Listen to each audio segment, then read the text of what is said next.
Alright, I think we're live. We're live! Hello, what's up with you, my friend?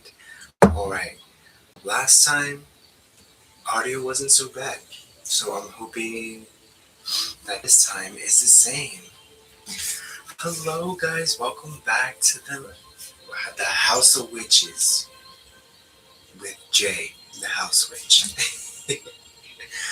Alright, so as you can see by the title of this video, we are going to do a reading of the Hermetica. Um, this is something I highly recommend you pick up. It's fantastic.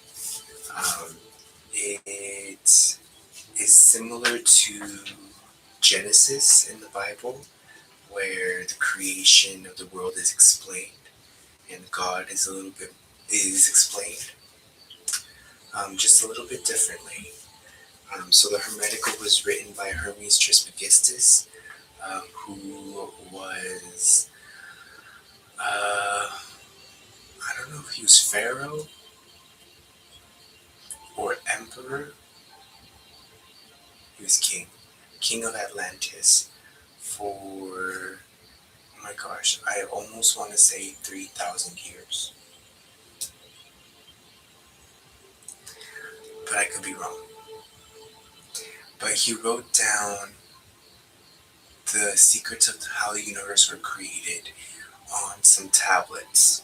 He was dictating to a scribe who was scribing out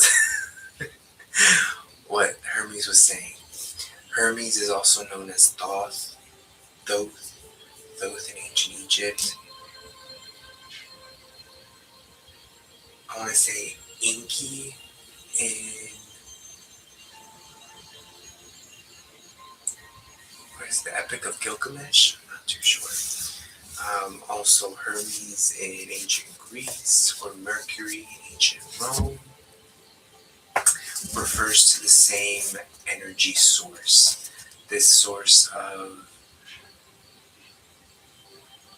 scholarship and, I don't want to say entrepreneurship, and just like the Renaissance man type figure. That's who I am seeing and who I think of when I think of Thoth. Thoth was supposed to have lived 3 significant existences where he learned all there is to learn about the universe and led led an empire. And he left us this fantastic book. And in my own personal journey to understand who God is and what God is, I have found a lot of answers in the Hermetica. There are a lot of answers in the Bible, of course, and in other religious texts, of course, but this book, I think, has been very dummy friendly for me, is how the best way to explain it. It's been very dummy friendly. Um, so let's read it together. Um, let's see. I don't know how long it's going to take us to read all this, but I'm thinking let's read the whole thing. I think there are 10 different chapters, 20 different chapters. Okay. And we're going to start with the prophecies of Hermes. So this is chapter 1 of the Hermetica. You want to get nice and close, go get a snack, go get a beverage. I have some tea here.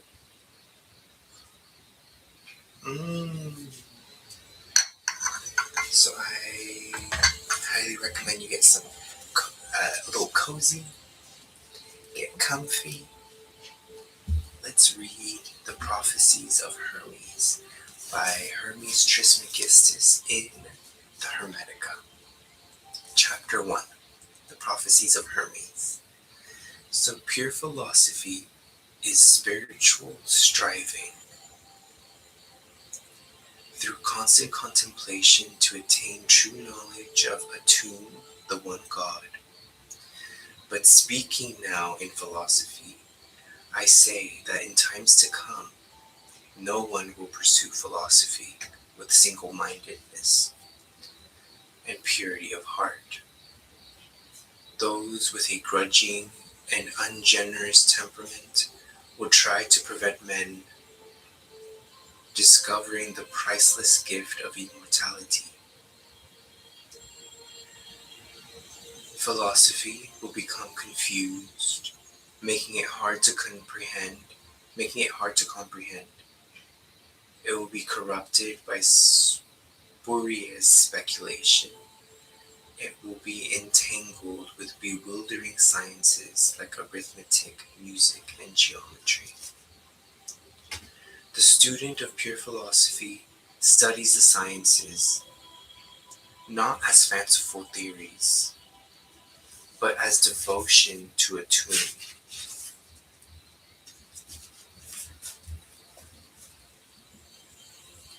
Because they reveal a universe perfectly ordered by the power of number, because measuring the depths of the sea and the forces of fire and the magnitudes of physical things leads to a reverent awe at the Creator's skill and wisdom. Because the mysteries of music bear witness to the unsurpassed talent of the supreme artist who has beautifully harmonized all things into a single whole, suffused with sweet melodies. To simply love a tune in thought with singleness of heart, and to follow the goodness of his will, this is philosophy. Unsullied by intrusive cravings for pointless opinions, but I foresee that in times to come, clever intellectuals will mislead the minds of men, turning them away from pure philosophy. It will be taught that our sacred devotion was ineffectual, and that the heartfelt piety and the assiduous service with which we Egyptians honor Atum was a waste without reward. Egypt is an image of the heavens. The whole of the cosmos dwells here. In this its sanctuary, but the gods will desert the earth and return to heaven, abandoning this land that was once the home of spirituality. Egypt will be forsaken and desolate, barren of the presence of the gods. It will be overrun by foreigners who will neglect our sacred ways. This land of temples and shrines will be filled with corpses and funerals. The sacred Nile will be swollen with blood, and her waters will rise utterly fouled with gore. Does this make you weep? There's worse to follow. This land that with a spiritual teacher to all human, this land that was a spiritual teacher to all humankind, which loved the gods with such devotion that they designed to sojourn here on earth. This land will exceed all others in cruelty.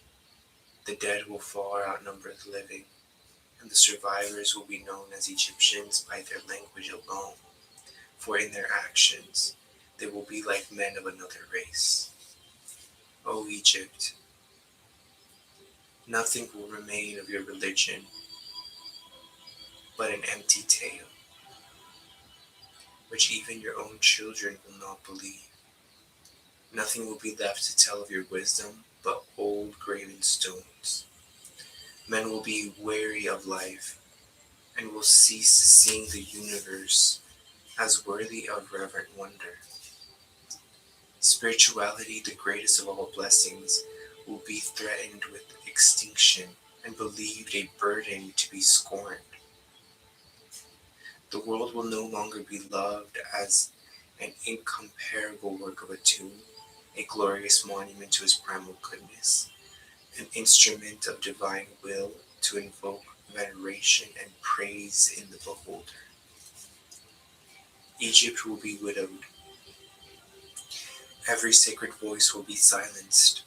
Darkness will be preferred to light. No eyes will rise to the heavens. No pure, the pure will be thought insane. The impure will be honored as wise. The madman will be believed brave, and the wicked esteemed as good. Knowledge of the immortal soul will be laughed at and denied.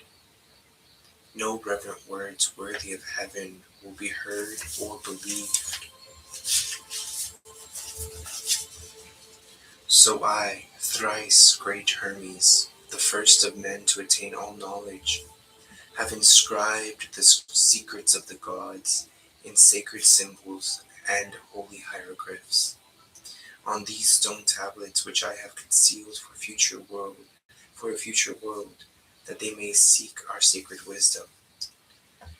Through all seeing mind, I myself have been the witness of the invisible things of heaven, and through contemplation come to know knowledge of truth.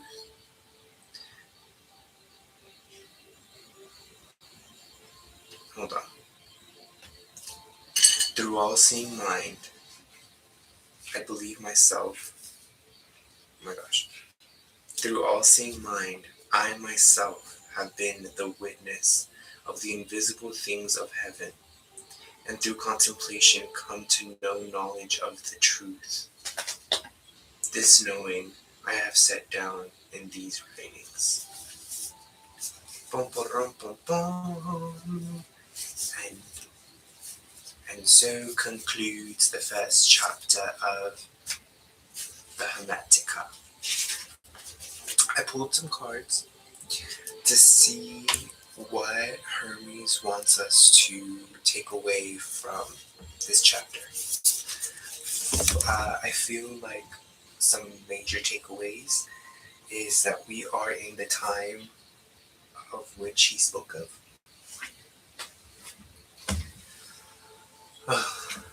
We're in that time period where it feels like the gods have left the earth, and it feels like spirituality is laughed at and scorned at and mocked, and it feels like the wicked get richer and win.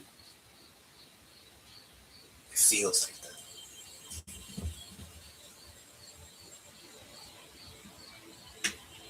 But I feel like the solution is having a conscious decision to focus on the light and bring the light and share the light and speak the light. The solution is consciously picking up these old ancient texts and reading it for yourself and interpreting it for yourself and just enjoying it for yourself. Going through that spiritual journey for yourself, for your own good, for your own good sake. So this is the response I got. So I asked, what are we supposed to understand from this chapter? And we got the Queen of Cups, which is over here. The Queen of Cups, the Nine of Swords, and the Ace of Swords. So what I'm understanding with this collection, with this spread here, we have what we need to bring the gods back to the earth.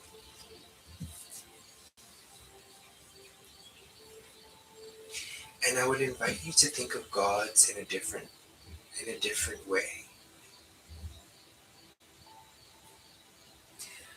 The ancient Romans had 12 gods, and the ones that we know, right? It was Jupiter, which is Zeus, Juno, which is Hera, and all the other ones. Think of the cast of Hercules from Disneyland.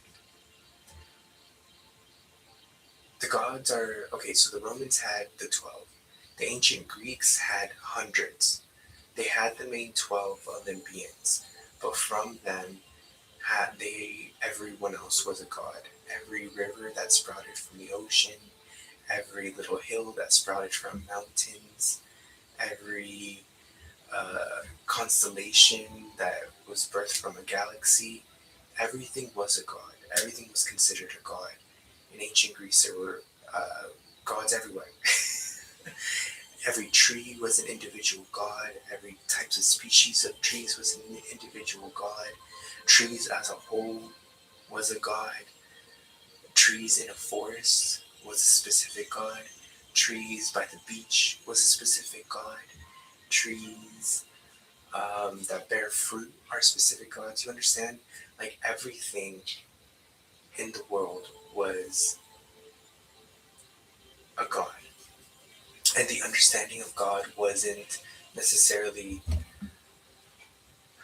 someone that needs to be worshipped. It was an understanding that this is an entity, this is a being that has a vibrational signature that endures for eternity. And that's worthy of respect and awe and appreciation, and which can be interpreted as worship.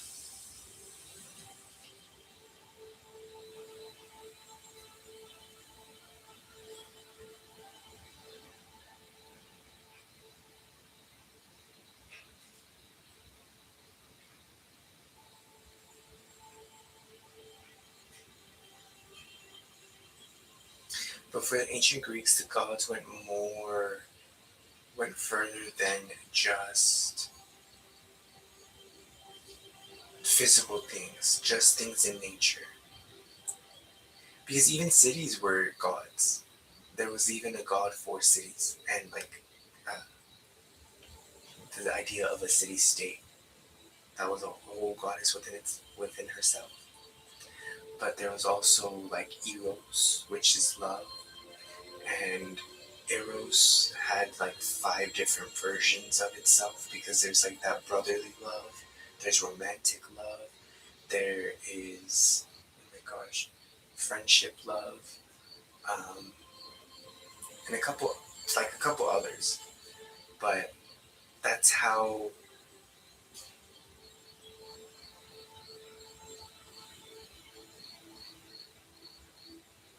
I don't want to say specific, but how inclusive the idea of divinity was extended to. It was extended to everything.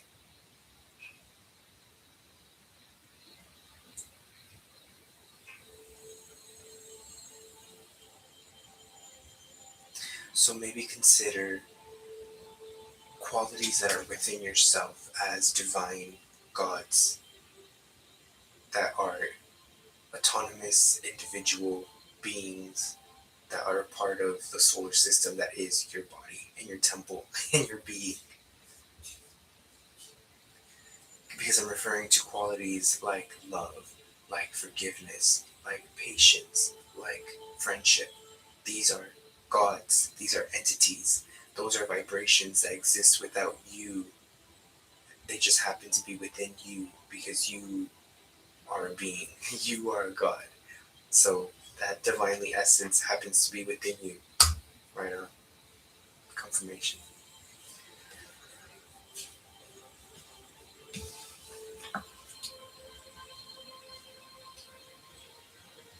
So the Nine of Swords talks to us about,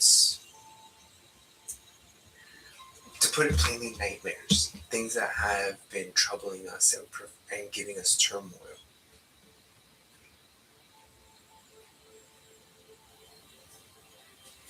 And coming to a point where we are choosing to look past all that.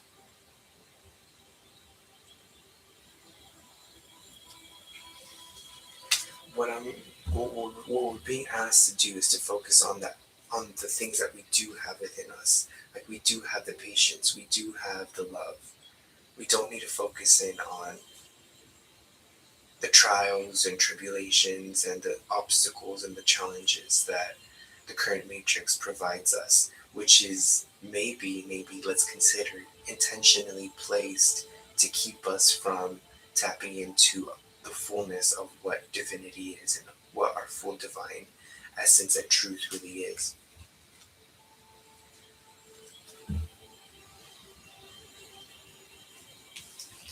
But we have what it takes to bring about the divine back to earth.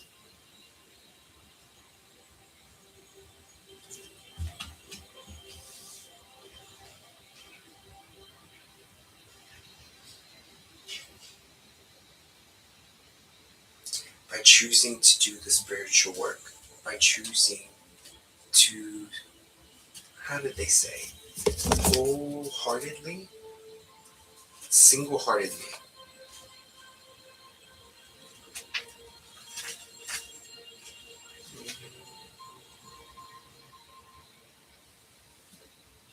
with singleness of heart, to simply love a tomb in thought with singleness of heart, and to follow the goodness of his will, this is philosophy, unsullied by intrusive cravings for pointless opinions.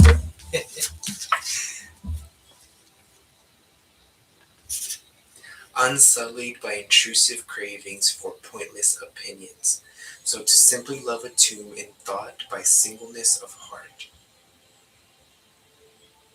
So to love God in, like, to have it accepted, to have it clocked, to have it registered, to have it understand it, that you love God. So that is affirming that you believe in God's existence, that affirms your trust in their existence and your relationship with them and your connection with them. And understanding that that being, that entity, is a being, is an entity, is alive, and needs our prayers, and needs our love, and needs our adoration, and appreciation, and respect, and reverence, and yeah, cherishing. Yeah, cherishing.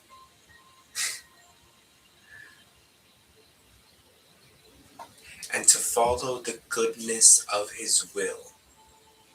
This is philosophy. And to follow the goodness of his will. So to follow the natural impulses and instincts that your intuition is telling you to do.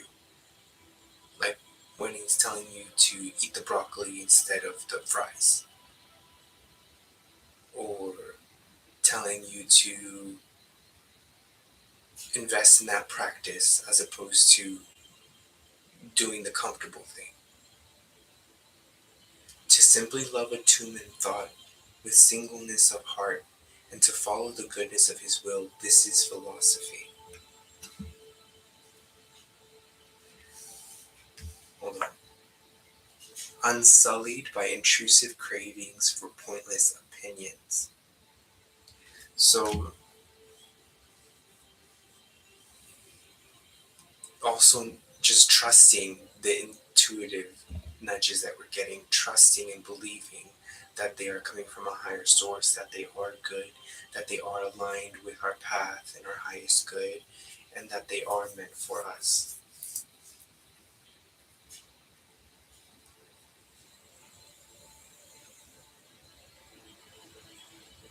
And I like the way he says it because it's unsullied. Unsullied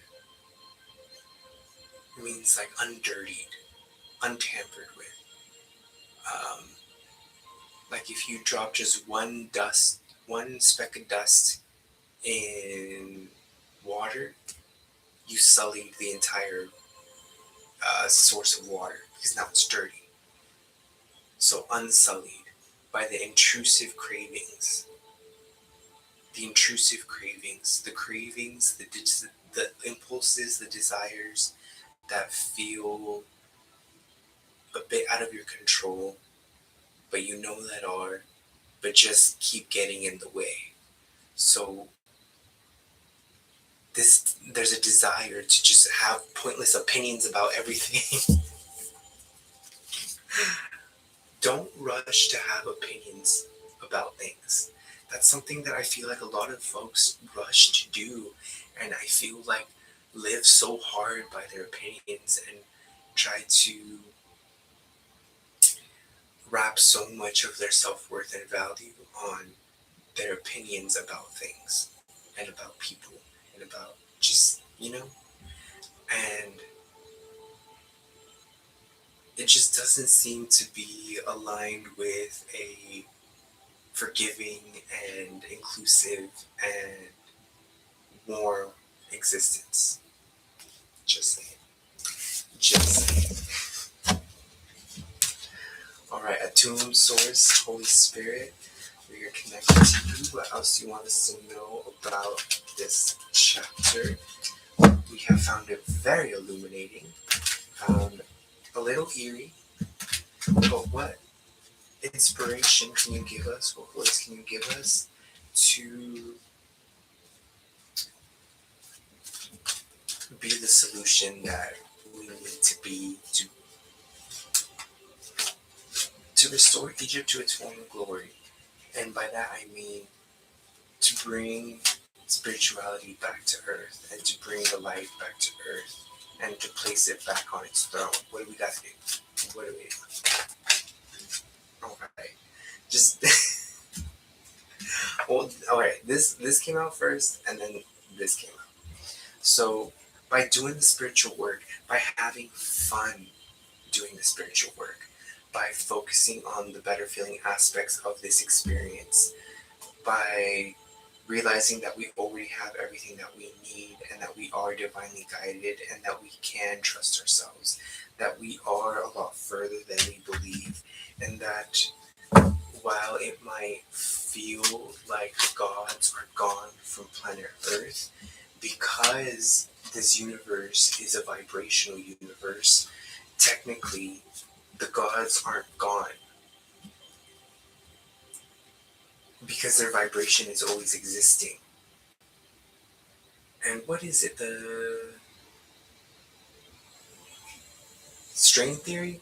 I think. I'm not a physicist or a scientist or anything, but I think it's string theory that says that so you have like a graph, and then picture the dot on the graph, and that dot has a vibration that is emanating from that point to the end of time. And everything in the universe is lined up next to each other, like dots on a graph, vibrating, emitting a vibration from their point to the end of time. So if that can be true, then would it not be true that love and forgiveness and friendship and patience and generosity and kindness and loving kindness and warmth and integrity and honor and nobility and beauty are all emanating a vibration from their point on the graph, period, because they exist? If they exist in just like one aspect of your life, doesn't that mean they have to exist in all aspects of the universe and not at all at the same time? Oh my gosh.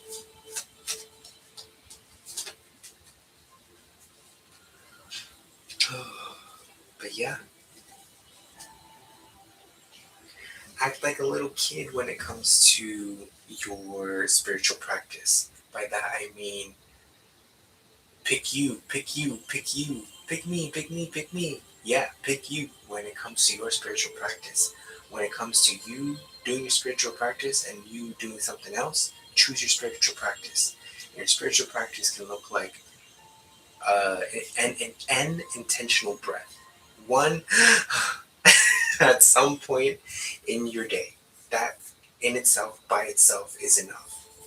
Because that is literally one breath of conscious awareness.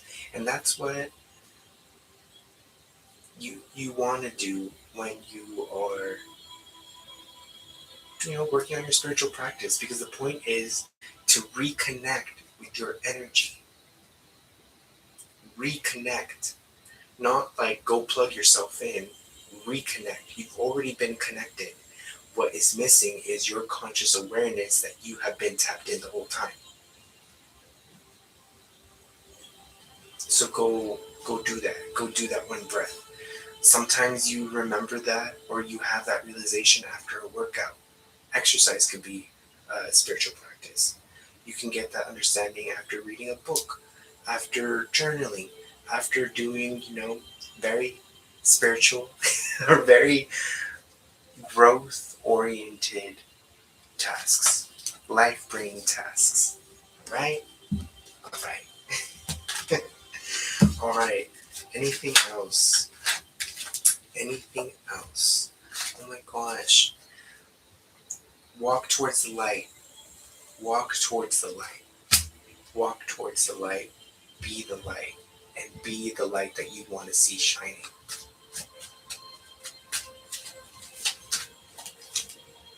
Right?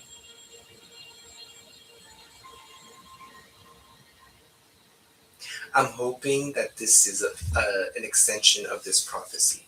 And that at the end of this prophecy, this is the happy ending that the planet is going to get, that the universe is going to get, that we're all going to get, because we deserve it. All right, my loves, this was fun. Have fun, be safe. I love you. Bye.